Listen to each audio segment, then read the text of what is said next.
Michael, you're very welcome to the ScaleX Insider Podcast. Delighted and thrilled to have you on the show today.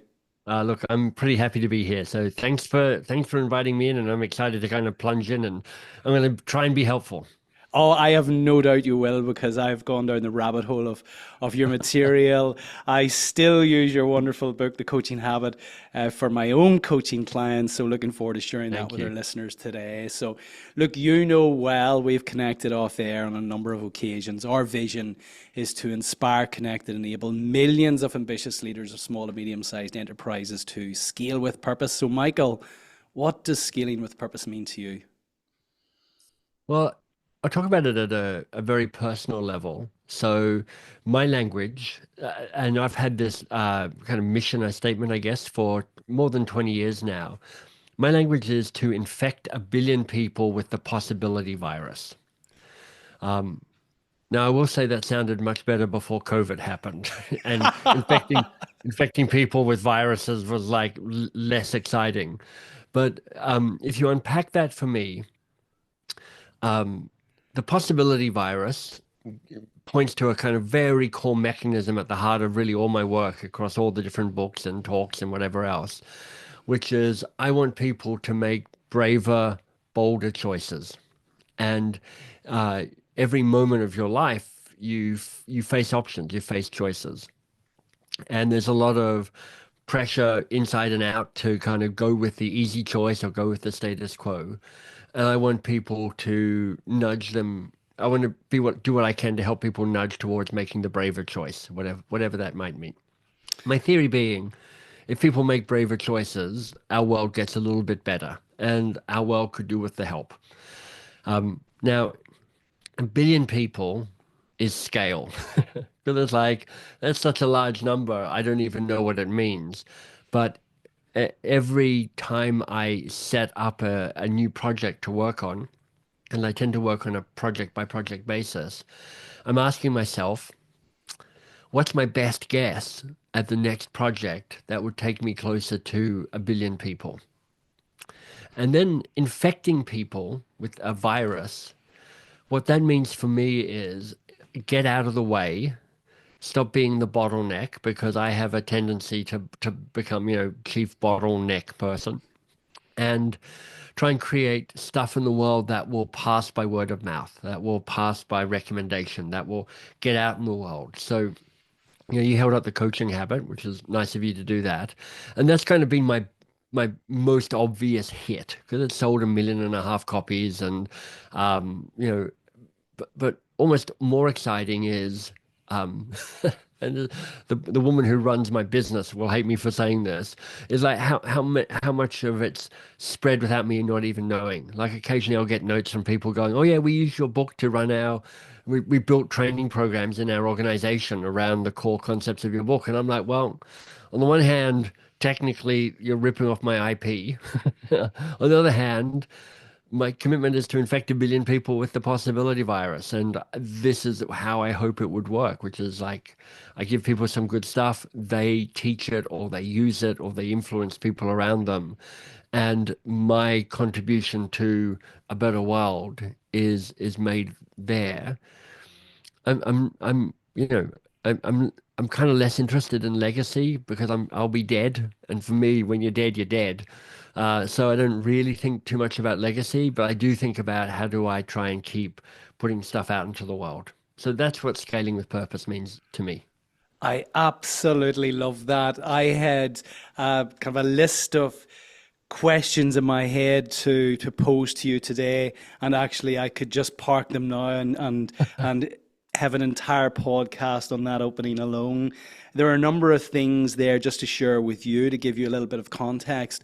Less than 1% of small to medium-sized businesses are actually achieving scale, despite the fact that they're contributing, certainly in the UK, over a quarter of the entire UK revenue. So there are 5.7 million SMEs in the UK alone. They're contributing 2.3 trillion pounds worth of revenue to the UK economy, and 1.3 trillion of that is coming from 26,000 companies, right. Less than 0.5%.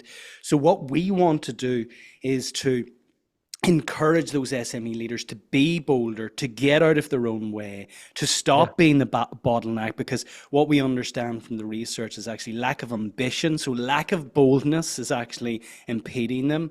The fear of letting go is impeding them, and Yeah. that kind of ignorance in terms of the way forward is impeding them. So everything you've spoken to in those opening few minutes, just to answer that one question, speaks exactly to our audience.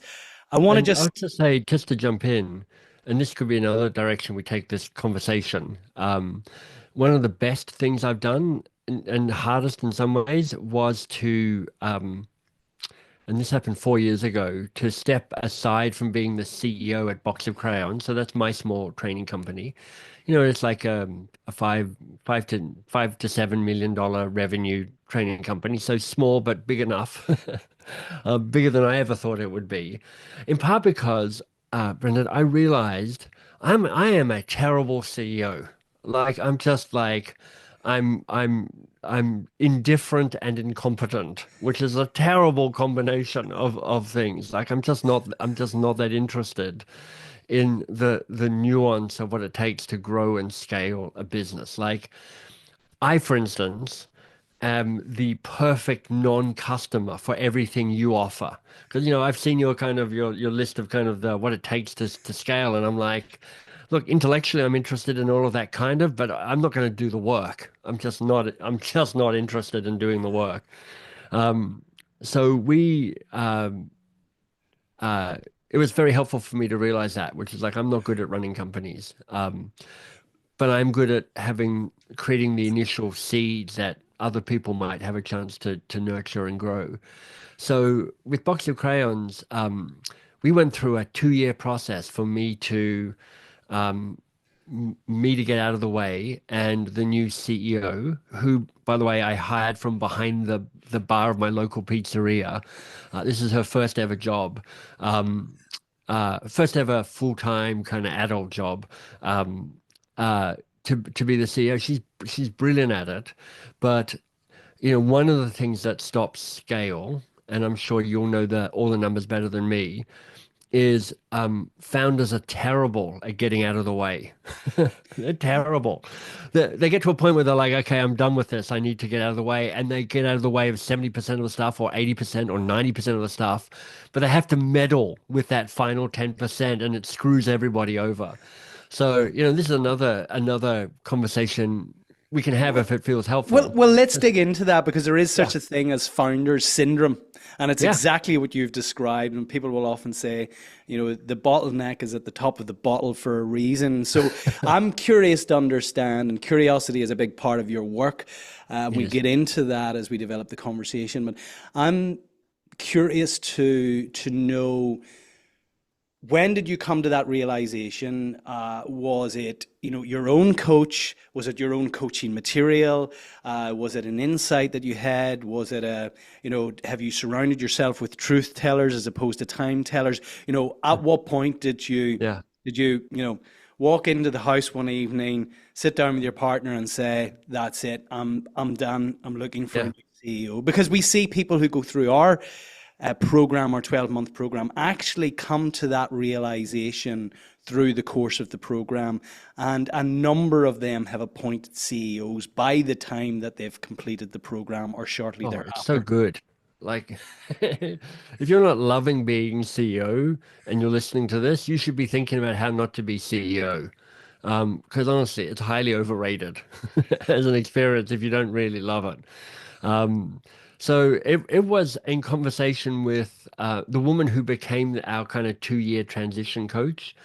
She wasn't technically coaching me, but she's been a kind of a part of my wisdom group of folks, and she it was less about her saying, why are you the CEO? It was more about her going, have you noticed how good Shannon is? Because she could be your next CEO. And almost in those words, I suddenly went, oh, I would love not to be the CEO of this company.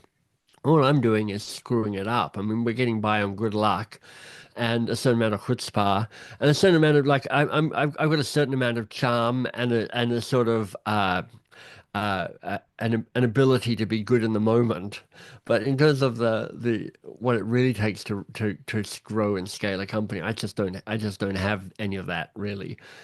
So it was Jill mentioning that to me, and I'm going to say we did two things really well, three things really well. The first is we hired Jill for 2 years, a year leading up to the transition and a year post transition. And her job was not to be my coach or to be Shannon's coach. Shannon is the CEO, but to be our coach in the transition. And for me, it was stop me screwing this up. Stop me coming back to be helpful and to fix it and to solve it. Well, what did screwing it up look like, Michael? Because when you say that, people say, "Oh, well, Michael's just being a nice guy here. He's been very humble. He's been very praiseworthy of Oh, Jill." I'm But putting up this facade of humbleness, but I'm just truth. This is just. I'm not. I am literally not exaggerating here when I'm like I'm just not a good. I'm not a good so, CEO. what did screwing it up look like? It kind of meant trying to come back and be helpful, and to meddle and just to. Um,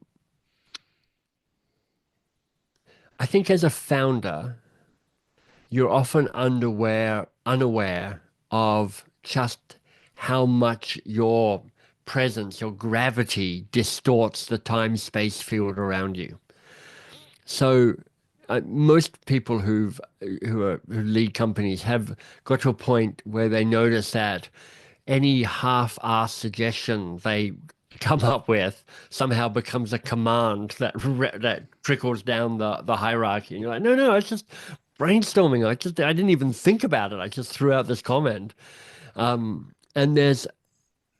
part of the challenge is, as the founder, at least for certainly this is true for me, even though I had very deliberately not positioned myself as the face of the company. The company's called Box of Crayons, and you never had a photo of me on the front page or anything like that. It was about the IP that we were creating and selling. I still became the face of the company. And also because I had bootstrapped this company, my DNA was everywhere. And honestly, Shannon's job for the first 2 years, possibly longer, she'd say, is kind of replacing the Michael-sized hole. Because when I left, I stopped being the executive. I stopped kind of making the sales happen. I stopped having opinions about the marketing. I stopped being the course creator because it's a learning and development company. I was in so many places, and that Shannon had to kind of pull me out and go, what do we need to build to replace all these different ways that Michael is there? And the danger of me coming in is going, look, I'm delighted to give up financial stuff, which I'm hopeless at, and design stuff I'm kind of done with, and actually delivering some of the stuff I've been doing it for 15 years. So I'm kind of, won't be sad to not do any more of that. But somebody once told me that the thing the CEO is best at becomes the thing the company gets worst at because the CEO finds it hard to let go of it because they're like, nobody can do this better than me. And while the capacity and the skill all around them evolves and grows, the CEO's deluded self-belief in their own awesomeness means that they actually tamp down potential growth in a specific area because they're kind of thinking, yeah, but nobody can quite do this as well as me. So anyway, that's part one. Let me just tell you the other two things that were really helpful for me. The second is Shannon and I worked on a decision hierarchy.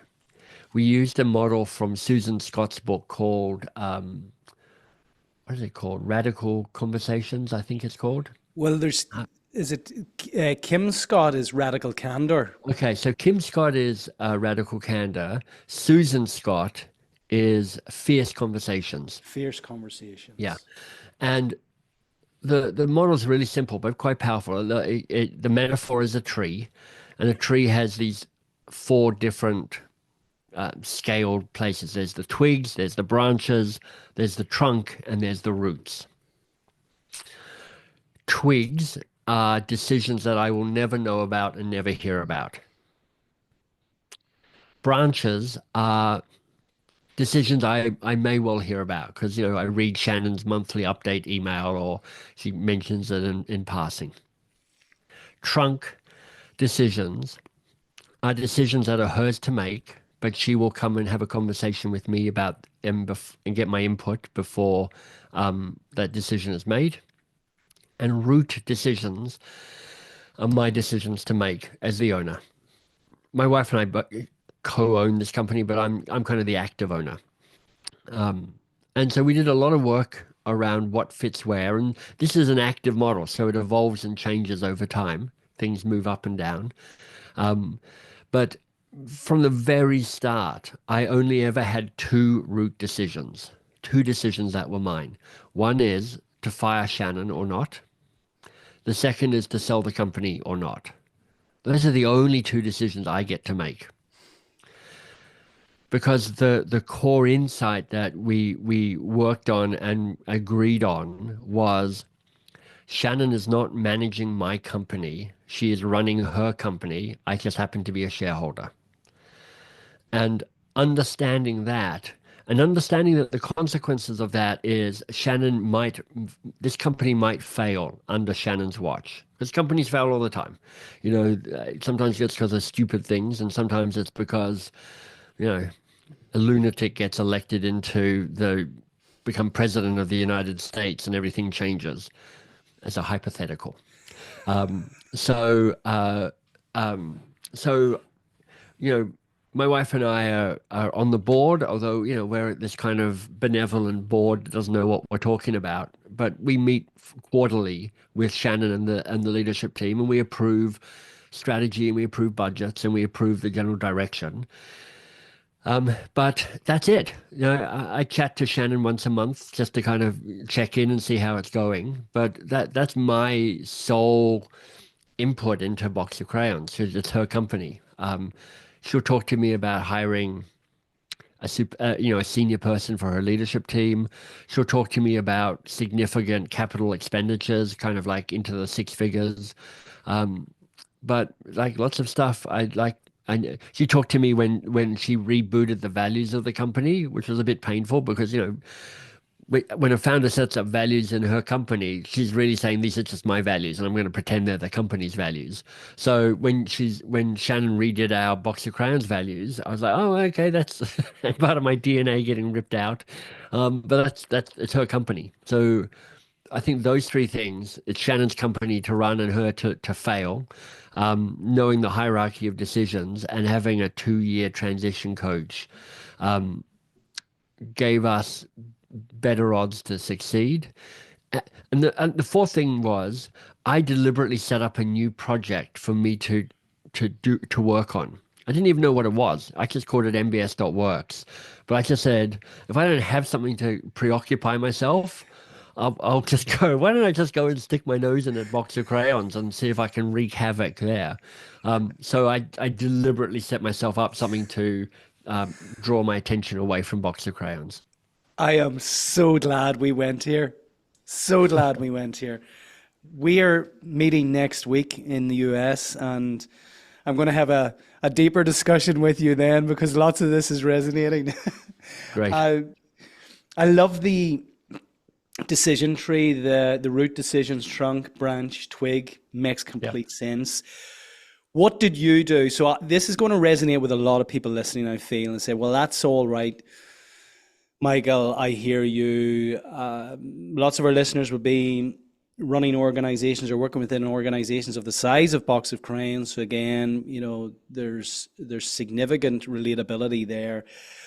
The fact that you had another project to go and work on gave you kind of a slip road to head down. Yeah. Anything else that you did which supported that transition and the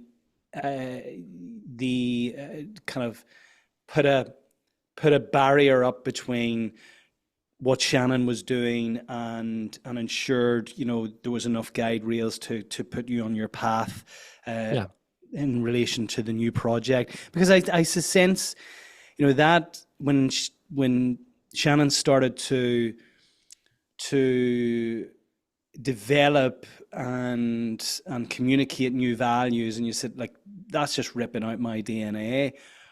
How, like, what did you go through then, and what would Yeah. you advise others who are listening to this and maybe have sat with this for a while and are thinking, okay, um, this is something I'm curious about, but actually, it stops short of me actually wanting somebody to come in and kind of rip out my values. So Yeah, I mean, she didn't. I mean, she adjusted the value. She didn't rip them out entirely. It wasn't a completely new crop, but it was,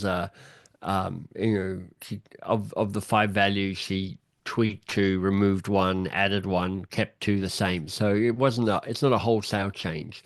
Um, I think the other things that I would say, first of all, it took us. We had a coach for a year post her taking on the role.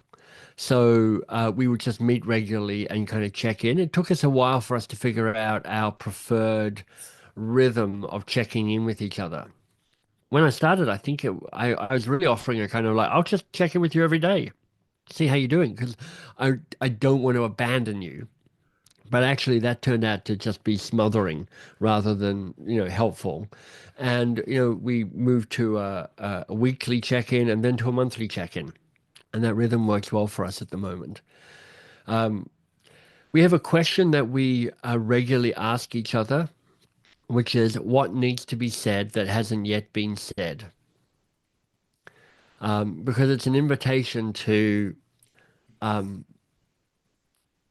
stutter and kind of stumble through stuff that you can just kind of feel is there, but you haven't quite figured out how to articulate it yet. And when that happens, you're like, well, maybe I'll just I'll wait till I'm really clearer about what's going on here. Or like, well, maybe I'm just sad or angry or confused, and you don't want to bring it up because I love to avoid conflict if I can. So what needs to be said that hasn't yet been said? I find that particularly helpful if you're the person who has the highest status in the relationship. And, as Shannon's boss and the owner of the company, I will always have more power in that relationship. So I'm trying to shift the power, and that question can really help with that. And I think one of the other things that's been really interesting is uh, learning how not to insist on what I want. So here's one of the paradoxes that happens. Um, a year ago or longer now, a year and a half, I can't remember, let's say a year ago, year and a half perhaps, I wrote a book called How to Work with Almost Anyone.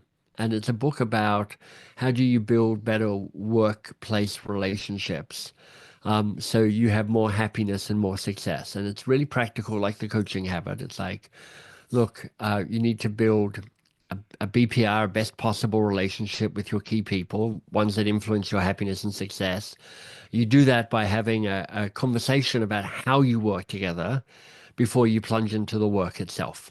Um, in the book, there's like, here are 5 questions, and in the book, there like, here are 3 exercises per question so you can figure out what your answers are. And it's really, I think it's a really helpful book, really useful in so many ways. And I'm like, Shannon, here is your new IP for Box of Crayons. This is going to be perfect. It's based on curiosity. It fits there as a way that this becomes the thing you sell on to folks. It's gorgeous. It's great. And she's like, yeah, no thanks. No, we're good. And I'm like, ah. And I'm like, Shannon, you, you may have forgotten who I am and who you're talking to. Um, And so I've got this moment where I'm like, look, as the owner of Box of Crayons and the board member, I salute the fact that she's maintaining strategic discipline, which is like our job is to fully exploit the coaching habit and the IP and the licensing we have and getting that sold to as many companies as possible. We should be a $20 million company based on that IP alone. possibly more, but we can see a path to at least 10 million and then to 20 million, we think. Um, so one part of me is like, good on you. That is exactly the right way to kind of draw the line in the sand. As the author of the How to Work with Almost Anyone, I'm like, I just have been deeply betrayed here. She's an idiot, and she doesn't see a brilliant opportunity in front of her. And so it's just noticing that dilemma and going, well, what's success here? What is it? How am I measuring success? And success is giving Box of Crayons the best chance to infect as many people of that billion people as possible. I And so it's like my job is to get out of the way. And part of my success is also having a brilliant young woman grow into the role of CEO and find skills and talents and capacities that she didn't have when I hired her 7 years ago from behind the bar of my local pizzeria. So incredible. it's like it's helpful to understand whether you want to win a short-term war or whether you're trying to play a bigger game here. So what I'm hearing, and even though Shannon doesn't want to read it, I'm gonna support you today in bringing your wonderful work to our audience. So I have a beautiful copy of How to Work with Almost Anyone. So we're going to come to that in a moment. But before we do, there's a couple of things here I want to kind of just put a bow on everything that you've said. What Yeah. I'm hearing is, and this is so powerful, is your ability to reframe. You've mentioned Shannon's company a number of times since we explored this, since we kind of went down this avenue. I love that reframing. I think the reframing piece is so important. As part of that reframing, at Shannon's company, you just happen to be the majority shareholder of this company. As such, you're going to decide on a cadence and a rhythm of meetings, check-ins, which actually is appropriate in the context of the reframe and your position as a shareholder, not the creative director, not the face of the business, not as the founder. So it's the really anchoring into that reframe and solidifying your position there as the shareholder, not the CEO. The use of tools like the decision tree, I really, really enjoy that. Really, I think that's very, very valuable. And then the power of great questions. Now, we're going to come to the power of great questions in a Yeah. moment. It's no surprise that actually the relationship is galvanized off the back of great questions. But before I just kind of tie a bow in this piece, what was it about Shannon that you felt actually this lady has something here? This lady could run my business. This Yeah. lady could take this business and pursue my purpose and vision in the context of impacting 1 billion people.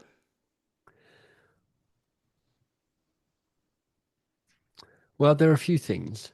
Um, the first is uh, she's very she carries the weight of this responsibility heavily, and too heavily, actually, I think.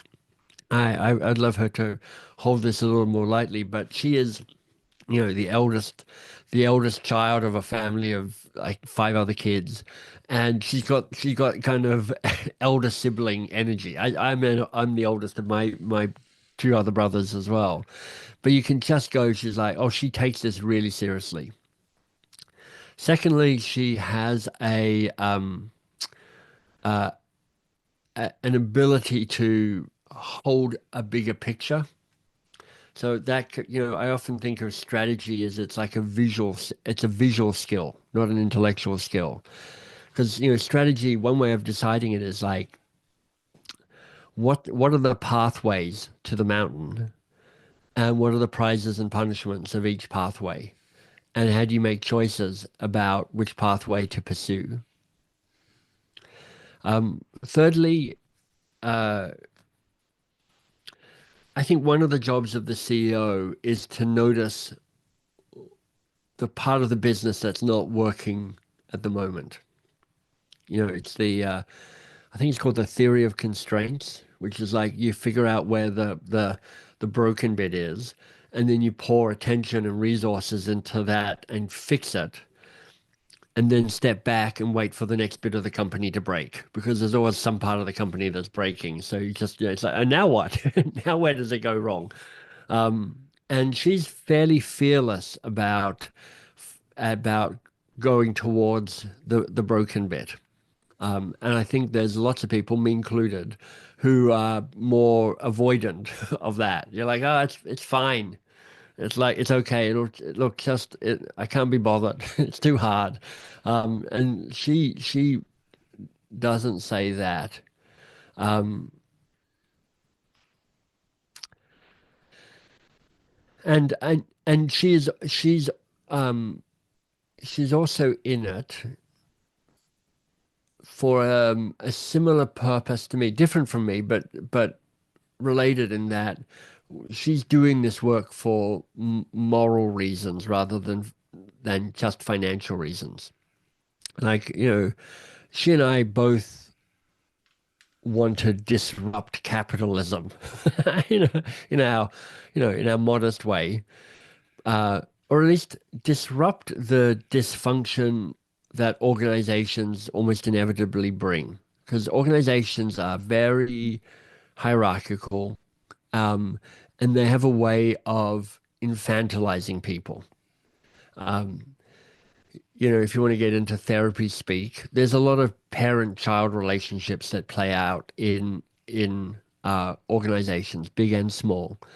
And my language would be, look, I'm trying to create adult-to-adult relationships in the work we do. So you see that in the Coaching Habit book and the Advice Trap book and How to Work with Almost Anyone.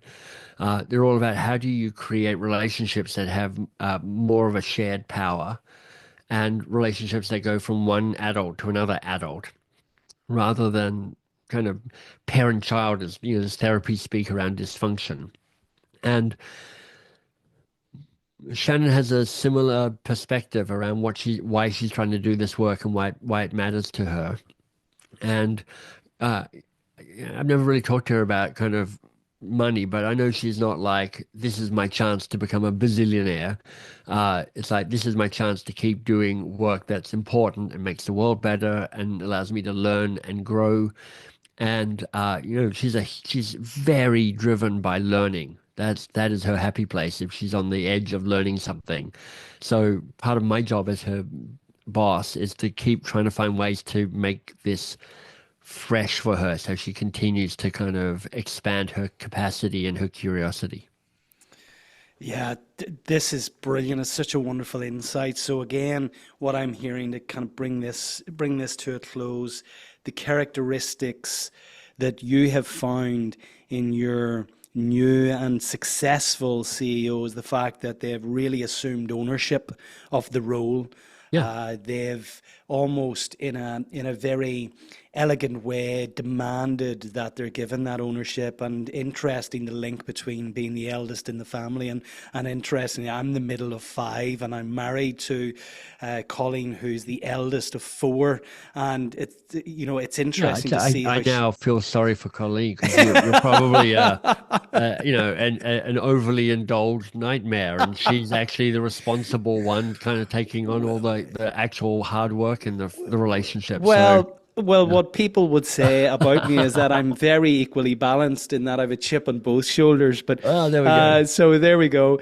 So that sense of ownership, the fearlessness she has, the courage to lean into the purpose that you guys have, and she's really connected to that purpose. Yeah. Her ability to hold a vision of the future and then let that inform the strategy. I just think of strategy as an allocation of resources, where it's a grand name, it's a military name for a plan. So where are we planning to allocate the finite resources that we have? She is someone who is committed to her own learning and growth. So the role gives her the opportunity to continue to develop and grow. So I think that's a kind of a wonderful shopping list of characteristics that anyone listening who is really starting to get curious around the fact that whilst they have founded this company, it doesn't necessarily dictate that they must be CEO for the entire journey of this company's Yeah. In existence. fact, I'm going to be bolder than that. I'm going to say, unless you really want to be CEO, you should stop being CEO, because just because you're the founder, why does being the founder give you any more capacity or skill to being a CEO around scaling and growth? It's like two different skills. Like, it takes incredible courage and capacity to start something, I think. You're like, there's a blank sheet and then suddenly there's something there. And growing from zero to the first thing is its own hard work. And it's, for me anyway, it's the exhilarating part of the journey. But if you're getting to scale and you're getting to growth, I reckon at least half the people who are founders should stop playing that CEO role and go find a role where they really tap into some of their genius, because it's just a widely different skill set. And it's too easy to conflate founder into therefore CEO for the rest of my life. Yeah, you've set the cat amongst the pigeons there, Michael. I'm I know, delighted that stirring things up, a little bit you've of done. provocation. So Lovely. if you're listening to this right now, you've heard Brendan summarize it, but my question for you is, what's been most useful or most valuable for you so far? Because there's like, I'm monologuing like a kind of, comic villain at the moment. So there's a lot of stuff coming out of my mouth. Some of it's, I think it's all true for me anyway, but it's going to be of different levels of usefulness for you. So knowing that mostly you forget everything you hear in a podcast, to help you remember what you most want to take away from this so that you could actually do something differently as a result of this conversation. What's been most useful or most valuable for you so far? What do you want to hold on to? What do you want to remember as part of this conversation? Because we're only like, what are we, halfway through? Something like that. Um, so now's the time to capture something so that you can clear your cache, open your brain for a bit more content that's coming at you in a moment, and be ready to remember what you want to remember at the end of the call. Our marketing manager is salivating right now. She can already see the thumbnail. Why you should stop being CEO of your company now. So, Yeah, exactly. so you've I mean, posed. don't you think it would be great if after after 18 months, a founder has to go through a job interview to make the case why they should be the CEO? Like, it's like, prove it to me. Don't assume it. Make your case. What do you think? What do you think you need to do to be a really brilliant CEO to take us from, you've taken us from stage zero to stage one. We now need to get from stage one to stage five. Prove to me that you've got, what do you think we need to do that, and prove it? It's like, I bet you can't. That's the provocation I have. It's like, I'm betting against you being the CEO unless you can convince me otherwise. And I reckon that would be a pretty interesting conversation or exercise to go through. You should build it into some of your training. I absolutely love this. Love this. So you've posed our audience a wonderful question, and in There's many no there's no audience left. Everybody has stopped listening. Now it's you and me just chatting, because everybody else is like, this guy's bonkers. they're away to write their resignation letters. I just before you do that, you've posed to our audience a wonderful question, and in many respects, you've come to notoriety as a result of appealing to us all as leaders to ask great questions. For those who are listening, you won't be able to see Michael's wonderful book, which I have a copy, a defaced copy, I must say, The Coaching Habit: Say Less, Ask More, and Change the Way You Lead Forever. If you don't already have a copy of this book, I implore you, please go and get a copy. Michael, why write this? What do we need to know as leaders? What have we been doing wrong as leaders that this book sets out to correct? Well, There's a bunch of good science that says your advice is not nearly as good as you think it is. And for most of us, giving advice is our default response to most situations. We've had a lifetime of being trained to be the person with the answer. You go to school, hey, class, who knows the answer to this? Everybody sticks their hand up. I do, I do, I do. And then when you're a cool teenager, it's like, okay, I'm not going to ask who knows the answer to that because nobody's going to stick their arm up, but you're going to try and get an A on your test or a 10 out of 10 or whatever. University, trying to get the marks. You start your career. Oh my God, I don't know anything about working. So now you have to build up a level of kind of expertise. You spent a lifetime trying to prove that you know stuff. And you've had a lifetime of assuming that the way you add value to people is by telling them stuff, telling them what to do, giving them your point of view. And here's how to think about it. Think of all the times people have offered you up advice and guidance and opinions and ideas. And think about how rubbish most of it was. I mean, honestly, you're just like, that's not even what I was looking for. I mean, most of it you just ignored. Some of the stuff you followed, you're like, I wish I'd ignored that because it wasn't that great. Well, that's how people feel about your advice and your ideas and suggestions. Most of the time, people haven't come to you asking for actually your ideas, even when they say, how do I do this? That's actually not what they're asking for. So this is me. I mean, for the four of you who are still left listening to this podcast, this is me trying to stir things up again. So the behavior change that is behind the coaching habit and then its sister book, The Advice Trap, is this. It's how I define being more coach-like. Can you stay curious a little bit longer? Can you rush to action and advice giving a little bit more slowly? Because, just to make the counter argument, of course, advice is important. Of course, ideas are important. This whole podcast has been me pontificating for like an hour so far, full of advice and suggestions and ideas and opinions. So it'd be hypocritical to say never give advice. But, Excuse me. Let me just um, bring that but down. the shift in your behavior, which will change everything, is if you can just slow down the rush to giving advice. Because that does a couple of things. One is it allows that other person to figure a whole bunch of stuff out themselves, which grows their confidence and their competence and their self-sufficiency and their autonomy. It helps you get closer to figuring out what the real challenge is, because almost always the thing they bring you isn't the real thing. It's just their first guess at it. It's just their first stab at it. And thirdly, it means that when you do finally come to offer up your insight or your advice or your opinion, it's more targeted, it's more specific, it's more useful, and it's more valuable. So that actually there'll come a moment where your advice is, chef's kiss, exactly what's required, rather than it just being your default reaction to kind of go, oh, I'm pretending I'm listening to this person talking now, but actually I'm just waiting for a moment to interrupt so I can tell them my idea and they can leave.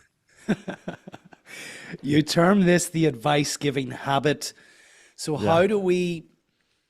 how do we mitigate the advice giving habit? What are some of the questions that we should ask? And I'll append to that question as well. How do we discern the difference between when we should give advice when it's been directly asked by one of our team members and Yeah. when we should actually coach? Yeah. So one of the things that there's a lot of questions there. I'll try and I'll try and pick a path through them.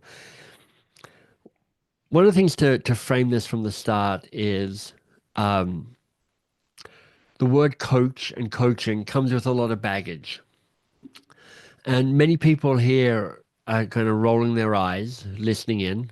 The four of the people who are left, three of them are rolling their eyes, going, "Look, I don't want to be a coach. I'm a founder. I'm a CEO. I'm an entrepreneur. I'm a growth guy, gal. Coaching. It's like." if I wanted to dress up in pastel robes and light incense and admire people's chakras, whatever they're called, I'd have a whole different career than I have right now. And I'm like, look, coaching does come with a lot of baggage. The key reason I wrote The Coaching Habit and The Advice Trap is to unweird coaching for normal people like us. And so don't think of it as coaching somebody, just think of it as being more coach-like. And the three principles of being more coach-like are be lazy, be curious, be often. So being lazy, stop trying to do other people's work for them. Give them the dignity, create an adult to adult relationship that allows them to figure out the stuff that's theirs to figure out. Because as soon as you be the person who kind of comes in with the advice and solutions, suddenly you're the one whose job it is to figure this out. So be lazy. Being curious means taming your advice monster. We all have an advice monster, or actually we might have one of three. There's tell it, there's save it, there's control it. If you want to go deeper into the advice monsters, there's a TEDx talk I've created called Tame Your Advice Monster. It's a 17-minute pontification on advice monsters. It's absolutely brilliant. By the way, we'll put a link to that in the show notes. Again, I encourage everyone listening to go and view that TED talk. It's brilliant. If you're on the fence, my favorite comment about it was, I tried to watch this video, but his trousers were too tight. So you can decide whether my trousers are too tight or not, and maybe there's helpful content as well. And then, so be lazy, stop doing other people's work for them. It's annoying for them and it's exhausting for you, and it's exhausting for them and it's annoying for you.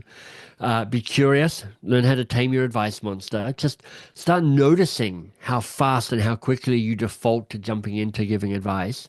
And then be often. And being often is actually the most radical of those three principles.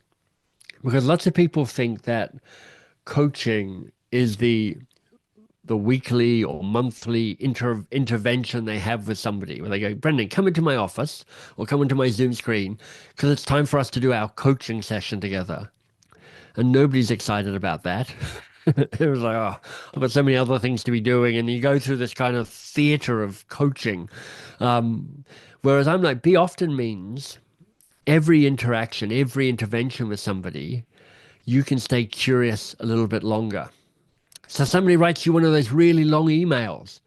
There are some people who still write those really long emails. You get them and you open up, your heart sinks because it's like this, like you have to scroll pages, and if they've written paragraphs.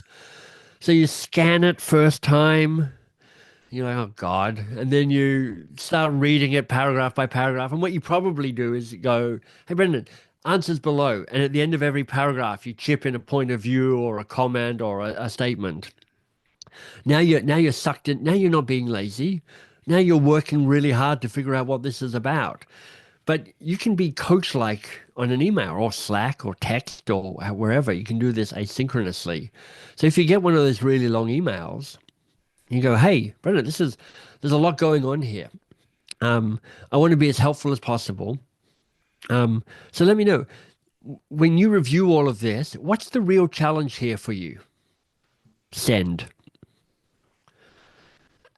And when they get that back from you, they're going to be really disappointed, because I've worked really hard to train you to do their work for them by figuring all that stuff out and trying to get to the heart of it and solve the problem for them. And what you're doing is you're being lazy by you're going, look, this is your problem. I want to support you, but help for your sake and for my sake. What's the real challenge here for you? And then I come back to you and they go, well, I think the real challenge is this. And you're like, great.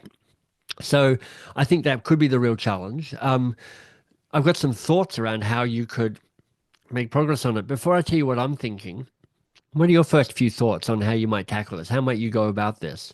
And you can see this could be a script in a conversation, but it can also be an email exchange. And you're like, send. Now they're really cursing you, because now you're making them work to do their job.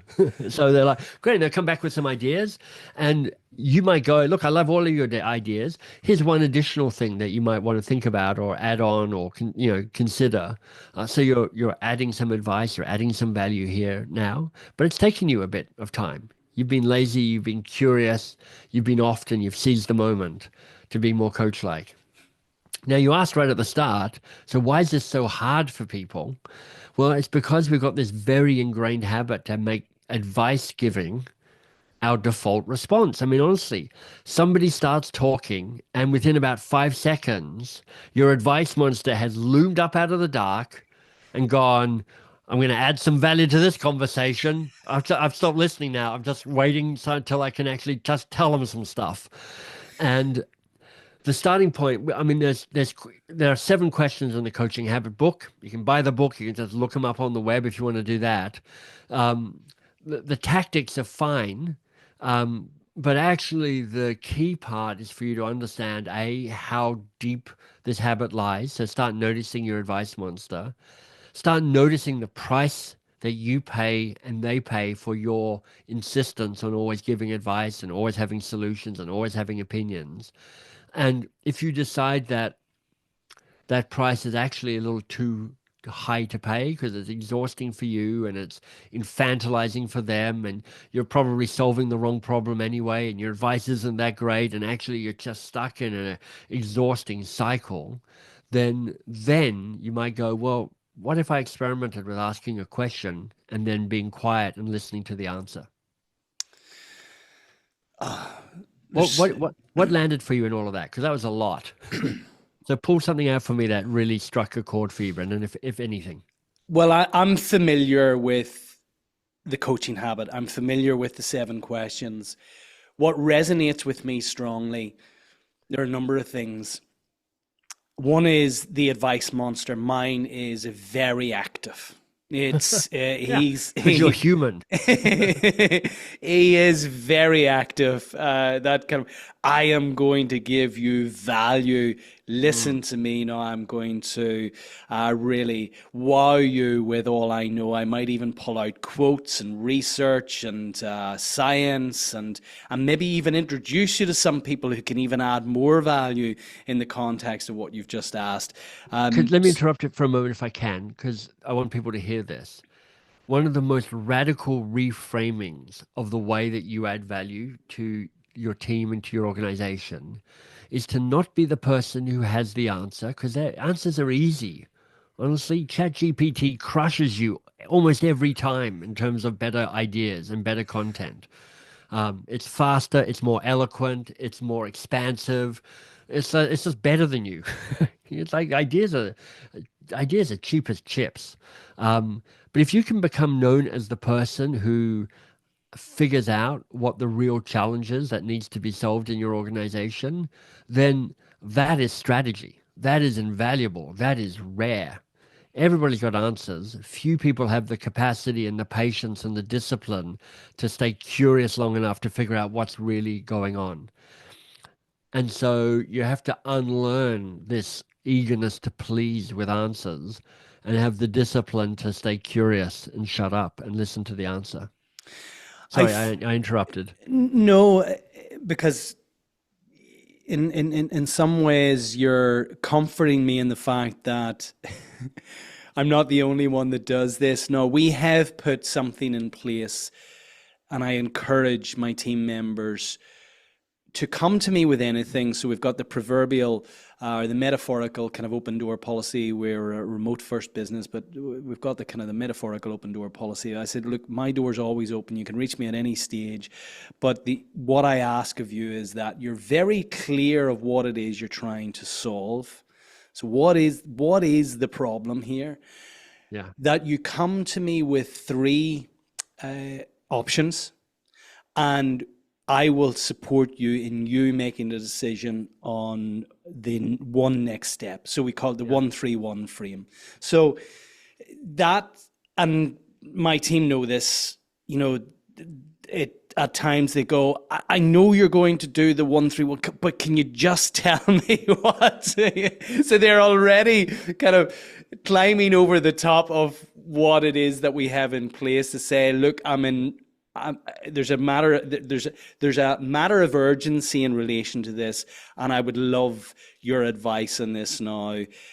So I think that's a good question, Michael, in the context of scaling an organization. Everything always seems to be, a matter of urgency. Yeah. How do I resist that temptation to kind of weigh in with the answer, given the fact that for some of the team members, I have a couple of more decades experience. Yeah, you look old.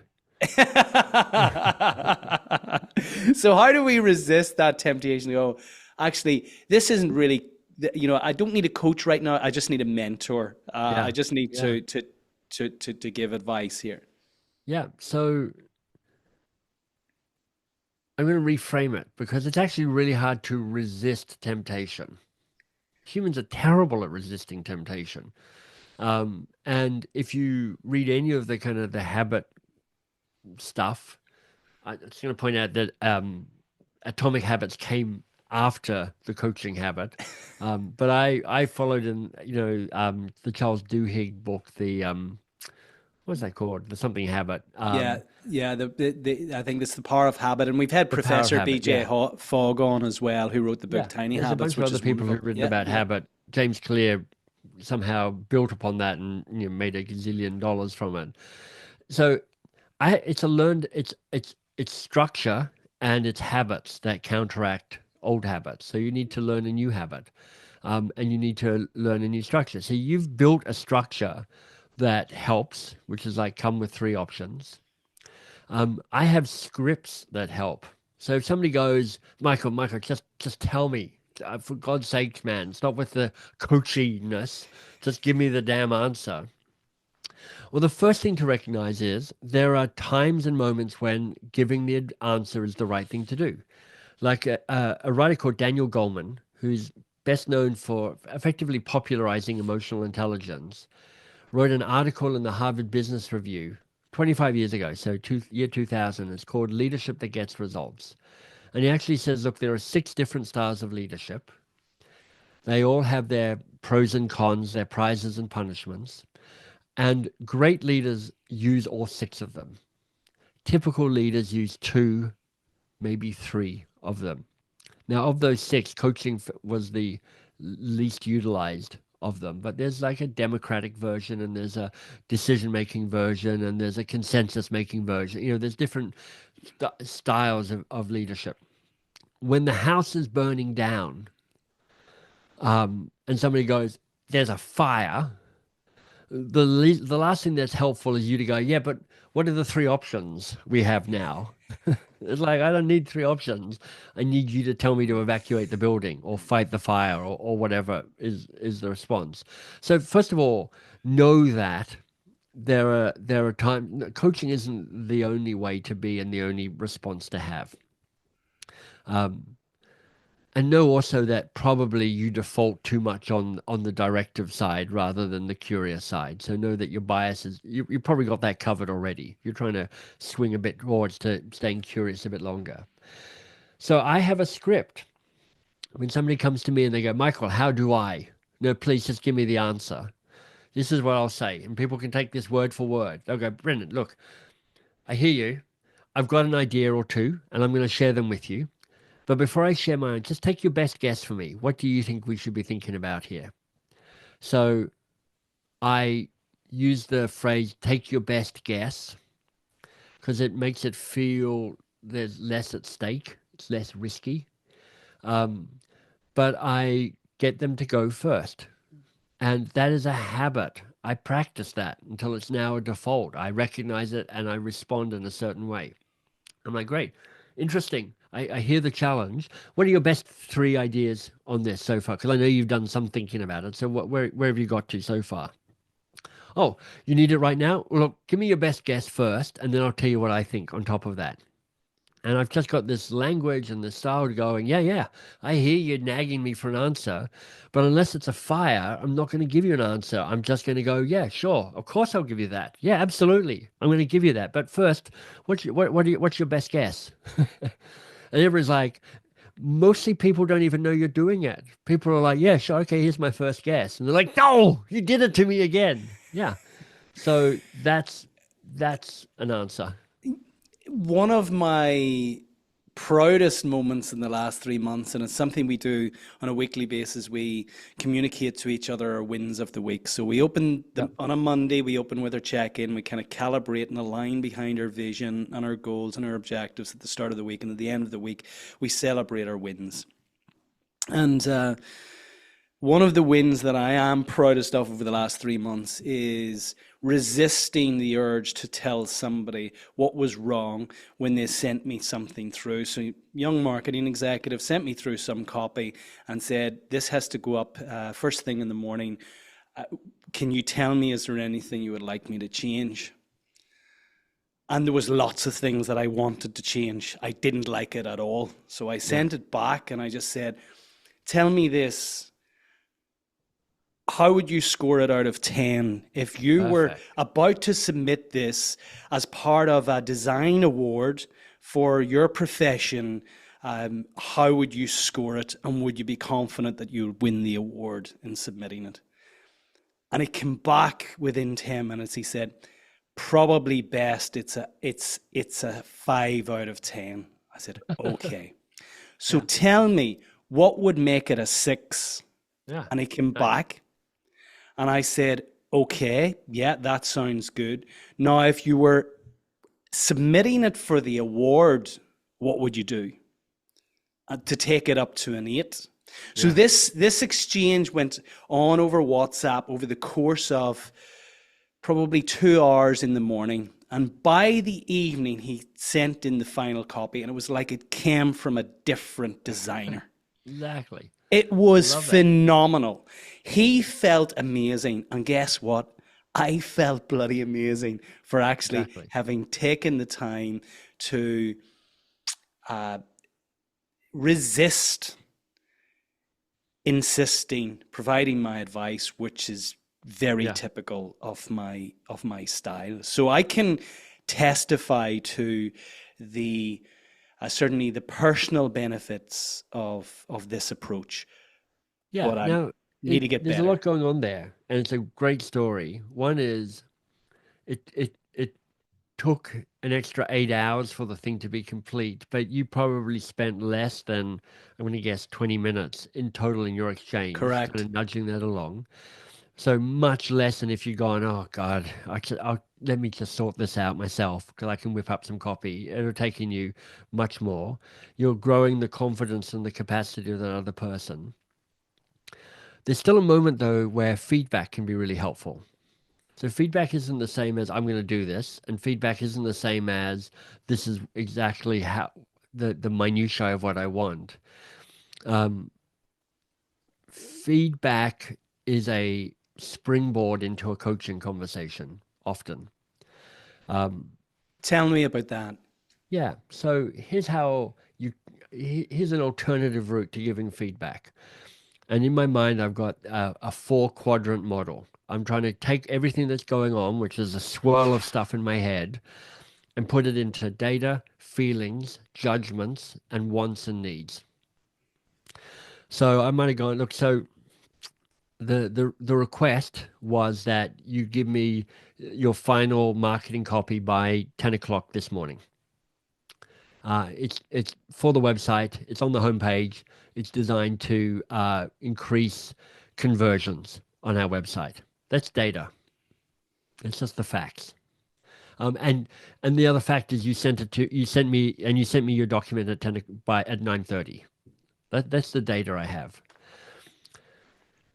Then it's interesting to tap in the feelings and the judgments. So there's different models for how many feelings you have, but I like a 5 feeling model: mad, sad, glad, ashamed, and afraid.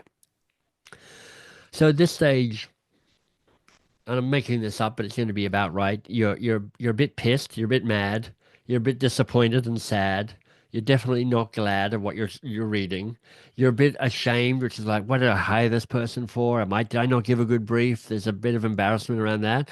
And you're a bit afraid, which is like, oh my God, if the marketing future of my company is in this person's hands, we are screwed here. So you got a whole bunch of emotions going on. And then there's judgments. So you have judgments about 3 different things. You have them about the other person, and your judgments are cruel. So the other person is like, they're dumb, they didn't get it, they're inadequate, I'm paying them too much. There's blah, blah, blah, blah, blah, blah. You can go on about that. You have judgments about yourself. I'm a poor boss. I should fix this myself. I should just become the head of marketing again. I hired badly. I didn't give a good brief. There's all sorts of judgments you might have. And you might have judgments about the kind of the system, which is like, I shouldn't have this person reporting to me. We need a different process. I should just get AI to be doing our marketing stuff. You may have judgments around that. And then you have what you want and what you need, which is, I want a really great piece of marketing copy by the end of this today, because 5 o'clock today really is the deadline. So now you've taken all the stuff that's in your head and in your heart and in your body and decanted it into these 4 different buckets. Now your choice is to go, what's useful to share? So here's how your WhatsApp could have looked. This is me using the feedback model. Hey, thanks for hitting the 10 o'clock deadline, for sending me the copy. I'm a little worried because my sense is I'm not seeing your best work right now. Feeling judgment, worried, not seeing your best work. And I've got high hopes for you, and I think you can step it up to the next level. I'm a little concerned that actually I was a bit vague in my brief. And so I just want to make sure that you understand that the key purpose for the brief is this. So a little concerned, feeling, vague in the brief, judgment. It's not a fact. It's like just your interpretation of what's going on. So what I want is by 5 o'clock today to have your very best work on this. One that is so good that we could submit it to a design competition. And what I want is to support you and coach you to help you get there. And we'll do it over WhatsApp over the next 4 or 5 hours. Now, what that does is it's just really clear that you're not happy with what you've got at the moment. And in the story you told, that was implied rather than explicit. And neither of these are the right way of doing it. They're just different ways of doing it. It's like the more tools you have as a leader and a founder and a CEO or an executive, the more you can deploy to be appropriate in the moment. And you can see that I've got to the same place as Brendan in this. I've just used a feedback model to help calm myself down and make sure that I'm saying all the things I wanted to say, whilst also setting up the same process to work through over the next 6 hours to go back and forth to get me to the end point that I want. I absolutely love that. Is that something, Michael, just out of curiosity, is that something you've developed yourself, or is that something that others have written about, or it's that's brilliant. I love this. Yeah, I mean, there's a nod to it in the Coaching Habit somewhere, I think. It's got its roots in something called Nonviolent Communication by Marshall Rosenberg. What a wonderful book. Yeah, love that. It's not exactly the NVC model. It's a model of it's a version of a model I was taught in a different context. So I can't take credit for that, but I find that just and there's lots of different feedback models. So you don't even have to use that one. I just find that one useful for me. But it's useful to go, you can springboard from that feedback model. Here's what I want. I want us to have a thing by the end of the day. I want to be able to coach you with that. That's all feedback. Let's use the model. Then you transition to a coaching question, which is like, so knowing that, what's the real challenge for you around where we are now and what needs to happen next? And now you're into a coaching conversation. Love it. So I feel we've went lots of different places, really, really opened up the role of the CEO and asked the direct question of you. I'm glad you sketched out a map for how this interview was going to go. We've ignored it completely. Absolutely. But but it's made for a better conversation to actually rip up the script. So we've posed the question to founders who are in the CEO role as to whether they really want to be the CEO or they de facto CEOs because they've simply founded this company. And there is Exactly. Have you accidentally ended up being in a role that you don't actually love? yeah. There is this paradigm that exists that just because that if you found the company, then you become the CEO. When in reality, they, in many respects, and certainly in the context of scaling, it's always useful to ask, is what got me to here going to serve me in the context of where I want to go in relation to the vision that I've set? That's an important question to pose. We have the wonderful coaching habit, the approach that be lazy, be curious, and be often in the context of actually communicating and coaching our team. We have the feedback model, which is wonderful. I feel we mentioned right at the outset, and it would be remiss of me, even though Shannon wouldn't read it. Shannon, No, she read it. She liked it. It's just like, I don't want to sell it. I don't want to develop a business around it. I'm like, okay, I have to find somebody else to that's help me fair with enough. that. It's Shannon's company at the end of the day. Yeah, So, exactly. but I feel that it's only right that we actually wrap up with what's at the essence of actually cultivating great relationships. And I think of that in the context of partnerships. So this is the ninth principle within our ScaleX 10 principle framework. My business partner Claire, I like to think we've got a wonderful partnership. David's our CEO. We've got there's a small team. What one or two things should I be mindful of? Can you leave me with to support me in cultivating great relationships, great partnerships with Claire and David? Well, I've got a couple of ideas around that, but before I give them to you, what are the two things that you already know that you'd suggest out loud? Listening You see more. what I'm doing there, right? Well, we're back to coaching again. Well, You're being lazy. I You're want being people lazy. to, You're I want being people to curious. hear I'm using exactly the script I told you I would use when somebody did that. And I want people to notice how they didn't even notice I was doing it. It just felt natural. And how even Brendan, like, he's interviewing me. He's read the book. I told him that I was going to be doing this, and But I fell answered. for He's it. like, "Oh yeah, right. So here I go," and he was into it. So it's part of the anxiety that some people have around being coaching is like, won't this feel weird? Won't people notice? When people go, your job is to give me the answer, not to ask questions. But if you do it with a kind of a committed heart around, look, I'm just being curious for your sake and for our sake, they don't even notice it. They're just like, they're grateful to try and figure some of this stuff out themselves.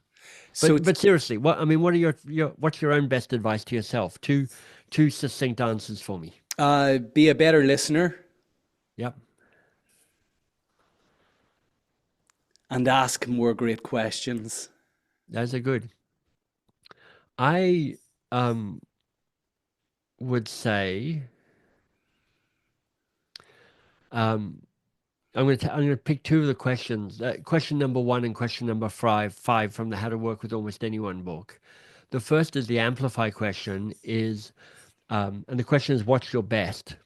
So it's knowing when the other person is at their best, like really knowing and you'll need to ask them to find that out.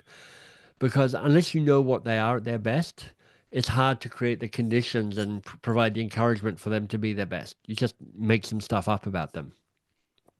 And the fifth question is the repair question, which is like, how will we fix it when things go wrong? Every working relationship goes off the rails at some stage. And most of us are pretty lousy at trying to repair it. We just go, oh, yeah, typical. I thought this would happen. And things get a bit dented. And the person who's willing to go, hey, this is worth us trying to clear the air on and fix it. And it's kind of like learning how to fight well and learning how to repair the damage after a fight. That's a really core and uncommon capacity. Hear, hear. Michael, my goodness, you are a font of wisdom. I am thoroughly looking forward to spending some time with you in the US next week. That's going to be great. It really will be. Looking forward to it. Given the incredible experience and rich life that you've lived to date, can you share with our audience 3 timeless takeaways? Well, part of it is like, okay, you know where I'm going with this. What are your 3 timeless takeaways? And I'll just agree with them. Um, so one is, be skeptical about people's advice, especially mine. Anything you've heard about what I've said, be skeptical about it.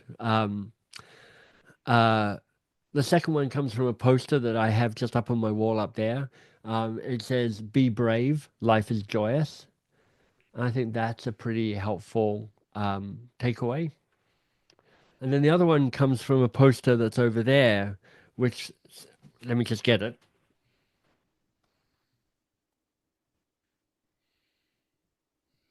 So I quote this properly. This is from Edward Land, who's the founder of Polaroid, and it says, "Don't undertake a project unless it is manifestly important and nearly impossible," which I love. And then I'm going to give a fourth one because I'm all about added value. And it's a couple of lines from a Rilke poem called "The Man Watching." And I keep this on my desk as well. And it says, the lines are, "Winning does not tempt him. His goal is to be deeply defeated by ever greater things." That's a mic drop moment there. Who is that by? That's Rilke, Rilke, a German poet. So it's in translation, but it's translated as "The Man Watching." And it's a wonderful poem because, like, I'm an atheist. So, but it's basically the story of wrestling with the angel, like Jacob wrestled with the angel. And the point of the poem is this: the angel doesn't wrestle with many people. You have to be up to some amazing stuff for the angel to wrestle with you. And here's the thing: if you're wrestling an angel, you always lose. Nobody beats an angel. You're going to lose it, but it is in losing the wrestle to the angel, feeling the angel's thumbs in your chest and your collarbone. That's actually the glory. It's like winning doesn't tempt him. His goal is to be deeply defeated by ever greater things. It's like take on something that is like wrestling an angel, something important enough to you. And I'm just going to close it with the point I've been banging on about, which is like, and for you as a founder, if that is you, being a CEO might not be wrestling with an angel. Well, my friend, I certainly feel like you are wrestling with an angel to, in fact, 1 billion people with the virus of possibility. Yeah, thank you. It's wonderful. What's next for you? Well, I tomorrow I launch a new project. It's called Change Signal, and it's for people who lead change in organizations. So it's a podcast. So really, I'm really delighted with the podcast guests I've got. It's really tightly produced. It's going to be excellent.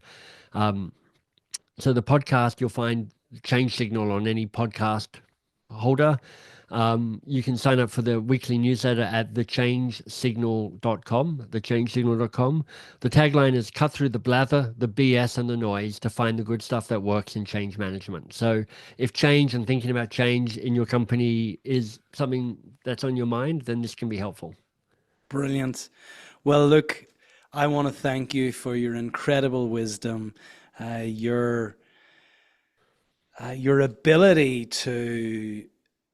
to communicate these really profound messages in a way that is fun and sticky. I feel it's if for anyone who hasn't accessed Michael's work, please go out and get pick up a copy of his latest work, How to Work with Almost Anyone. And indeed, The Coaching Habit should be a book that stays on your desk and reference it often.